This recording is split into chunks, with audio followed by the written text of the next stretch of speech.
할렐루야. 우리 수요 기도 오신 우리 모든 성도님들에게 하나님이 주시는 평강과 은혜가 가득하기를 주님의 이름으로 축복합니다. 오늘은 예수님과의 만남이라는 제목으로 말씀을 전하도록 하겠습니다. 어느 사랑하는 남녀가 있었습니다. 근데 남자는 여자를 많이 사랑했습니다. 하지만 이 둘은 직장 관계로 인해서 멀리 떨어져 있었기 때문에 만날 수가 없었다라고 합니다. 그래서 이 남자는 여자에게 사랑의 편지를 보냈는데 얼마나 많이 보냈을까요? 한 2년 동안에 한 400여 통 정도 편지를 보냈다고 합니다. 그런데 드디어 2년 후에 이 여자가 결혼을 했습니다. 누구랑 결혼을 했을까요? 아십니까? 400통의 편지를 보낸 그 남자가 아니라 누구일까요? 바로 편지를 배달한 우편 배달부와 결혼을 했다라고 합니다. 이 이야기는 편지의 힘보다는 바로 만남의 힘이 더 강하다라는 의미를 시사하고 있습니다. 이런 것을 심리학에서는 단순 노출 효과 이론이라고 합니다. 이 로버트 자이언스가 연구한 이 호감 이론이라는 것인데 사람을 자주 보게 되면 자연스럽게 호감을 갖게 된다는 이론입니다. 쉽게 말해서 자주 보고 자주 만나면 어느새 뭐가 들죠? 정이 듭니다. 이처럼 사람과 사람 사이의 만남은 정말로 참으로 중요합니다. 오늘 본문에서도 예수님과 한 맹인의 만남이 일어나고 있습니다. 1절에 보면 길을 가실 때 날 때부터 맹인된 사람을 보신지라 라고 말씀하고 있습니다. 맹인인데 그냥 맹인이 아니라 날 때부터 맹인입니다. 이 날 때부터 맹인이라는 것은 완전히 절망적인 상황이라는 것입니다. 날 때부터 보지 못하는 그런 맹인이면 얼마나 불행합니까? 근데 1절에 보면 맹인된 사람을 보신지라 라고 말씀합니다. 이 보신지라에 해당하는 원어는 에이덴입니다. 에이덴. 이 에이덴의 뜻이 뭐냐면 그 에이덴의 안에는 능동적인 동작이라는 의미가 담겨져 있습니다. 그러니까 예수님께서 능동적으로 맹인을 보셨다는 것입니다. 수동적으로 그냥 지나가다가 그냥 우연히 본 것이 아니라 능동적으로 맹인을 보셨습니다. 능동적으로 맹인을 보셨다는 것은 어떤 의미를 지닐까요? 바로 도움이 필요한 사람을 그냥 지나치지 않으시고 사랑의 눈길로 보살피신다는 것입니다. 제가 얼마 전에 운전을 하다가 이제 빨간불에 정차를 하고 있었는데 옆에 이제 버스가 서 있는 것입니다. 그래서 버스를 보니까 버스에 이제 젊은 사람들이 열의 10명이 다 무엇을 보고 있을까요? 스마트폰을 보고 있는 것입니다. 저도 그럴 때가 많습니다. 이 스마트폰을 봄으로써 이 주위를 둘러보는 기회를 놓치고 우리는 살아갈 때가 너무나 많습니다. 자연의 변화를 볼 수 있는 기회도 놓치고 또 사람들이 사는 모습들을 볼 수 있는 기회를 놓칠 때가 너무나 많습니다. 그러나 예수님은 부지런히 가야 할 길을 가시면서도 동시에 부지런히 눈을 돌려 주위를 살피신다는 것입니다. 문제가 있는 사람, 병든 사람, 마음이 아픈 사람, 외로운 사람, 소망이 없는 사람을 주님은 놓치지 않으시고 부지런히 살피신다는 것입니다. 그런 예수님의 능동적인 노력으로 날 때부터 맹인된 사람은 예수님을 만나게 됩니다. 예수님은 오늘 또 능동적이고 적극적인 노력으로 이곳 가운데 우리를 찾아오시고 부지런히 우리를 살피시고 우리를 만나 주실 줄 믿습니다. 우리는 오늘 본문의 맹인과도 같습니다. 겉은 표현 안 하지만 다들 삶의 문제를 끌어안고 아등바등 버겁게 하루하루 살아가고 있지 않습니까? 두 눈은 우리는 볼 수 있으나 삶의 문제에 짓눌려서 하나님을 제대로 바라보지 못하는 영적인 맹인으로 우리는 살아갈 때가 너무나 많습니다. 그런 영적인 맹인으로 살아가는 우리가 예수님을 만나면 어떤 은혜가 있을까요? 첫 번째로는 과거 지향적인 삶에서 미래 지향적인 삶으로 나아가게 됩니다. 2절에 보면 제자들이 물어 이르되 랍비여 이 사람이 이는 맹인으로 난 것이 누구의 죄로 임함이니까 자기니까 그의 부모니까 라고 말씀하고 있습니다. 사람들의 생각은 온통 이 사람이 맹인으로 태어난 그 원인과 배경, 즉 과거에 관심이 몰립니다. 과거에 그에게 혹은 그의 부모에게 무슨 일이 있었는가에 집중하고 있습니다. 이 맹인이 된 것이 이 사람이 죄인지 부모의 죄인지 자꾸 과거를 끄집어내고 있습니다. 이 맹인을 진심으로 걱정해서 그런 것이 아니라 단순히 그들의 호기심을 채우기 위해서 자꾸 맹인의 아픈 과거를 들춰내고 있다는 것입니다. 그러나 예수님의 관심은 그들과는 달랐습니다. 처음부터 이 사람이 왜 맹인으로 태어났는가 하는 그의 과거에는 크게 관심이 없으십니다. 그럼 예수님의 관심은 어디에 있을까요? 3절에 보면 그에게서 하나님이 하시는 일을 나타내고자 하심이니라 라고 말씀하고 있습니다. 하나님께서 이 맹인을 통해서 무엇을 하실 수 있겠는가에 대한 관심이 있으십니다. 예수님은 맹인의 과거에 관심이 있는 것이 아니라 하나님이 앞으로 맹인에게 행하실 그 미래에 관심이 있다는 것입니다. 요한복음 4장에 보면 수가성의 여인이 나옵니다. 참 아픔이 많은 여인이죠. 이 거쳐간 많은 남편이 있었지만 그들의 사랑을 받을 수 없었고 또 가정생활에 실패했고 그리고 그것이 마음의 병을 가져와서 대인기피증도 있었습니다. 그래서 그녀는 너무나 뜨거워서 남들이 나오지 않는 그 햇빛 쨍쨍 내리쬐는 정오에 혼자 물길로 나오지 않았습니까? 그녀는 늘 과거에 붙잡혀 살아왔습니다. 밝은 미래를 꿈꿔볼 힘과 소망도 없었습니다. 과거에 묶여서 한 발짝도 나아갈 수 없는 그런 삶, 그렇게 아무도 보지 않는 그 대낮에 물을 길러오는 그런 불행한 삶을 살 수밖에 없었습니다. 그런데 이 요한복음 4장 3절에 보면 유대를 떠나서 다시 갈릴리로 가실새 4절에 보면 사마리아를 통과하여야 하겠는지라라고 예수님이 말씀합니다. 예수님이 유대인들이 가지 않는 곳, 그 사마리아 땅, 가장 뜨거운 그 시간에 그곳에 가신 이유는 도대체 무엇일까요? 그녀를 만나서 과거를 들춰내고 그것에 대해서 정죄하고 비난하기 위함이 아니었습니다. 옳고 그름으로 그녀를 심판하기 위함이 아니었다라는 거예요. 진리 대신 그 예수님과의 만남을 통해서 그녀를 자유케 하심으로 과거에 묶인 그 어두운 삶에서 밝은 미래로 인도하기 위함입니다. 우울하고 절망적이고 대인기피증이 있었던 그 불행한 과거에 얽매여 살았던 그녀가 예수를 통해서 예수를 만나고 회복해 되니까 어떤 변화가 일어났죠? 물동이를 버려두고 사람들이 사는 동네를 뛰어가서 예수를 증거하기 시작합니다. 와서 보라, 이는 그리스도가 아니냐라고 하면서 소리를 지르면서 예수를 증거하기 시작합니다. 이 여인의 모습을 상상했을 때 기쁨과 활력이 느껴지지 않습니까? 어둡던 그녀의 삶에 밝은 미래의 문이 열리기 시작한 것입니다. 언제요? 예수님을 만나기 시작함으로부터. 교회와 병원의 공통점은 무엇일까요? 과거 지향적이 아니라 미래 지향적인 것입니다. 병원은 과거부터 내 몸을 괴롭혀왔던 그 병을 치료해서 건강한 몸으로 다시 살아가게 하는 미래 지향적인 것입니다. 남은 인생 앞으로 건강하게 살기 위해서 가는 것이 바로 병원입니다. 그럼 교회는 어떤 것이죠? 아픈 내 과거, 상처, 상한 나의 영이 예수 그리스도의 보혈의 능력으로 치유되어서 새 생명을 얻고 새로운 은혜로 새로운 삶을 살아가게 하는 미래지향적인 것이 바로 교회인 것입니다. 오늘 본문의 맹인도 예수를 만나고 어둡고 그 아픈 과거에 갇힌 삶에서 밝은 미래로 나아가는 삶을 살게 됩니다.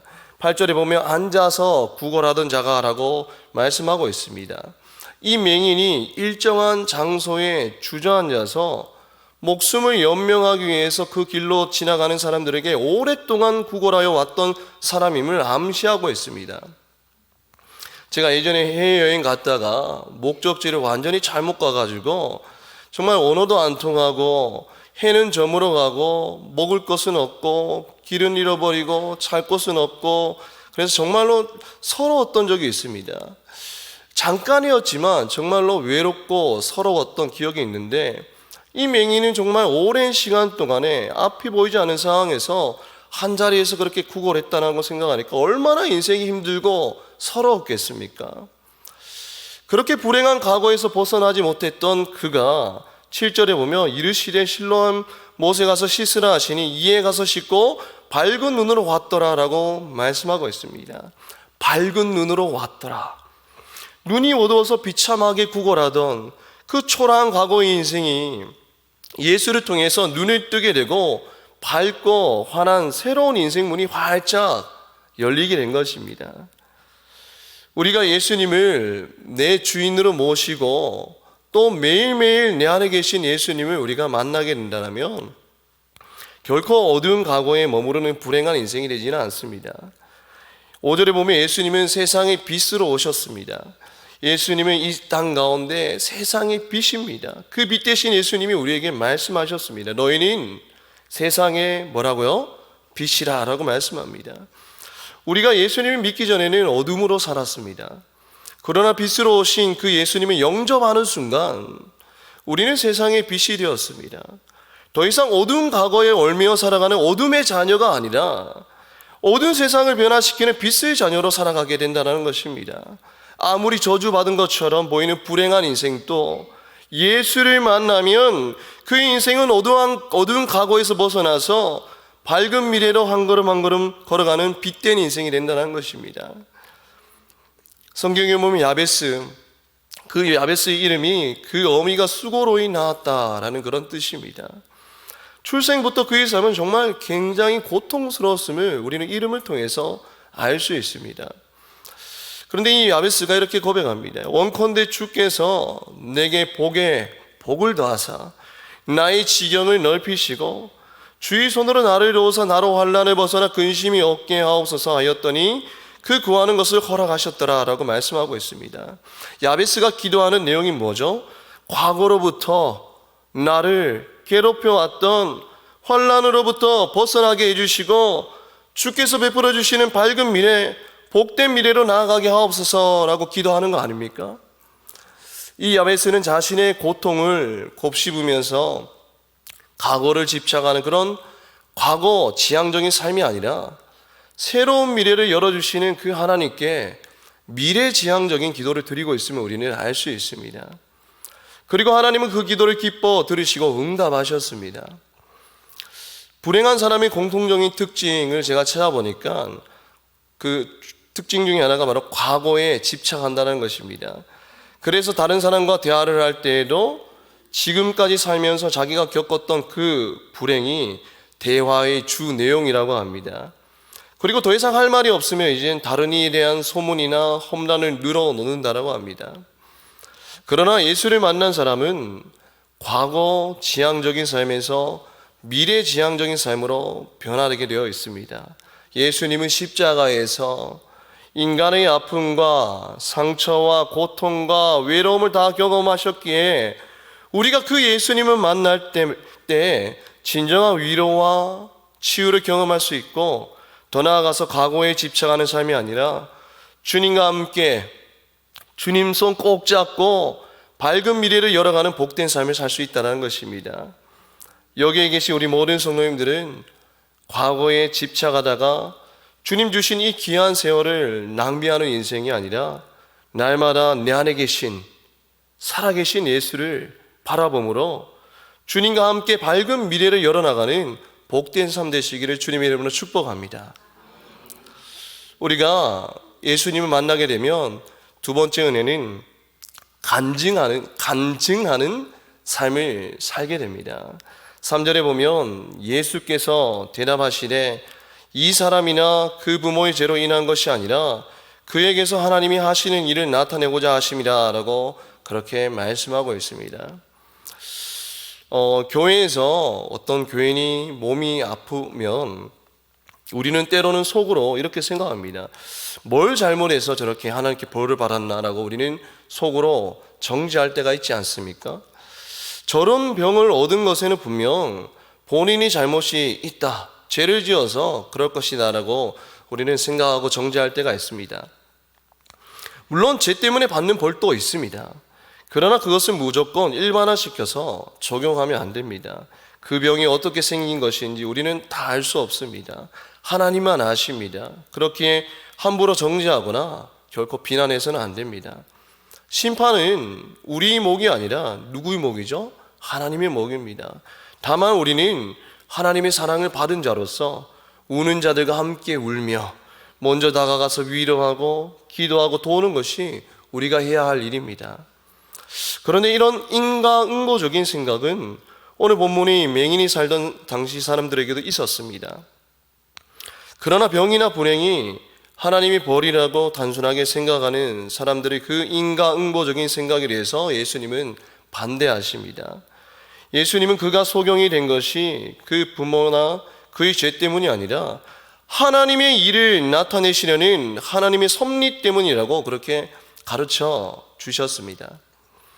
즉 사람의 눈으로 보기에는 눈을 보지 못하는 고난이요 불행이지만 하나님의 눈으로 볼 때에는 그분의 영광을 나타내는 기회라는 것입니다.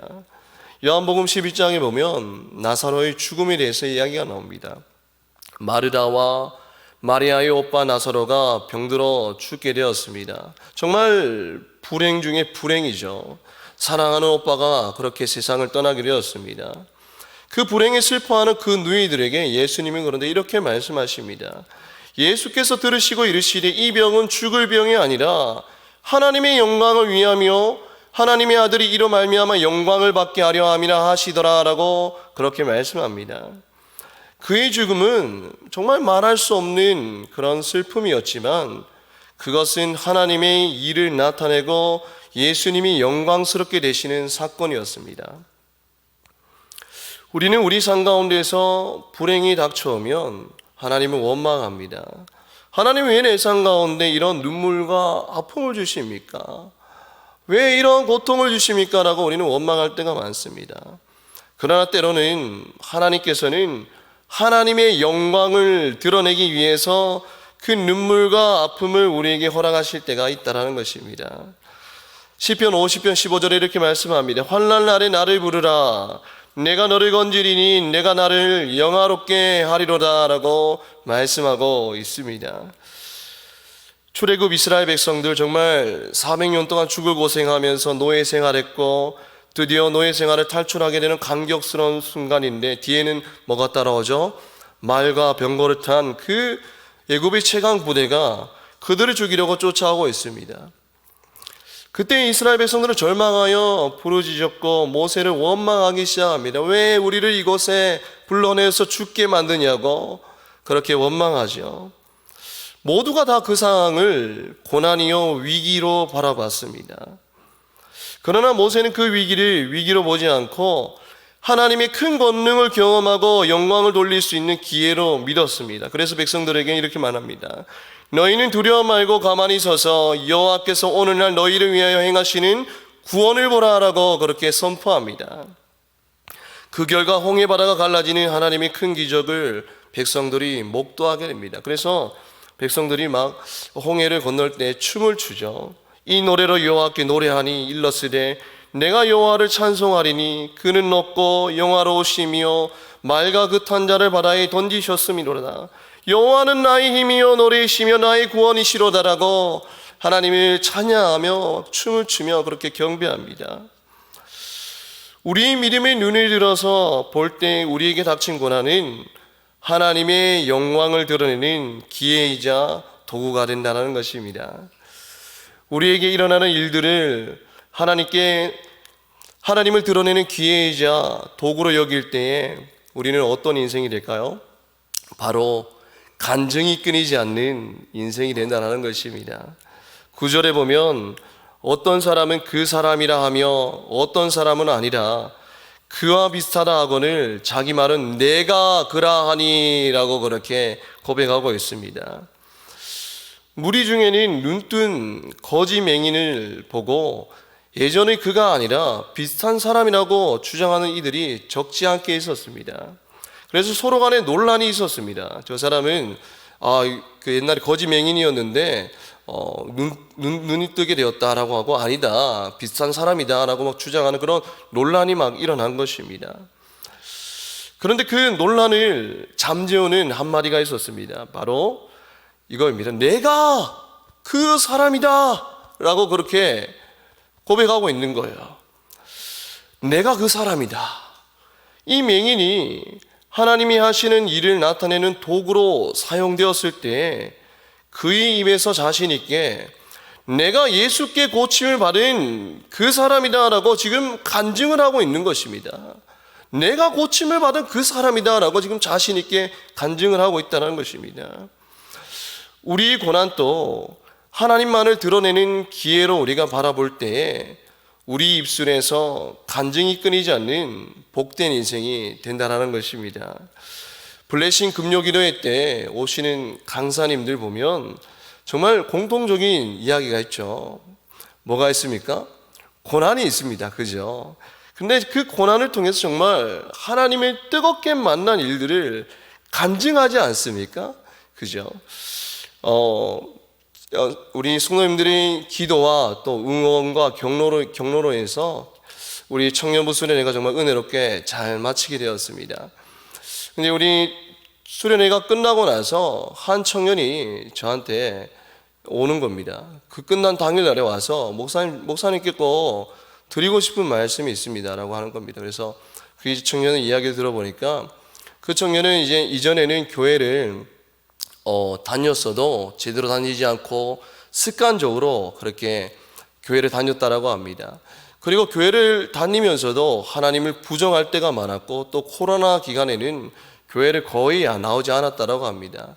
그러다가 이제 이사를 오게 되어서 대본교회로 오게 되었고 이제 정말 오랜만에 그렇게 수련회를 오게 되었다라고 합니다. 근데 수련회 이제 마지막 날에 기도를 하는데 가슴이 뜨거워지면서 눈물을 흘리면서 하나님 제가 잘못했습니다라고 그렇게 태어나서 처음으로 그렇게 하나님 앞에 회개를 했다는 것입니다.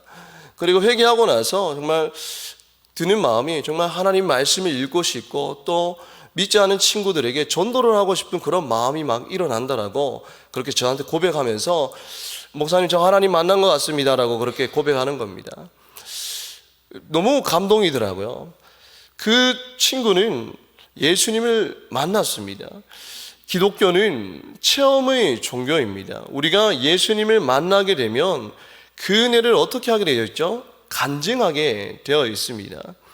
영적으로 살아있는 교회의 특징은 뭐냐면 주일에 성도들끼리 만나면 세상 이야기로 가득 찬 그런 것이 아니라 주중에 만난 그런 우리 예수님의 그 은혜를 나누기에 바쁘다라는 것입니다. 내가 만난 예수님, 나에게 은혜를 부어주신 그 예수님을 나누기에 간증하기에 너무 바쁘다는 것입니다. 우리 대본교회는 어떤 교회입니까? 주일에 만났을 때에 세상 이야기로 가득 찬 교회입니까? 아니면 주중에 나를 인도하여 주셨던 그 하나님의 은혜, 나에게 베풀어 주셨던 그 하나님의 은혜를 나누기에 바쁜 교회입니까? 찬송가 288장에 이렇게 고백하고 있습니다. 예수를 나의 구주 삼고 성령과 피로서 거듭나니 이 세상에서 내 영혼이 하늘의 영광 누리도다 라고 고백하고 있습니다. 예수를 나의 구주 삼고 성령과 피로서 거듭나니 이 말을 다른 말로 하면 예수를 나의 구주로 삼고 내가 예수를 인격적으로 만나니 이렇게 고백하고 있다는 것입니다. 그 뒤에 이렇게 고백하고 있습니다. 예수를 만났을 때 그 뒤에 어떤 변화가 일어나죠? 이것이 나의 간증이요 이것이 나의 찬송이세. 다 같이 부르겠습니다. 나 사는 동안 끊임없이 주님을 찬송하리로다.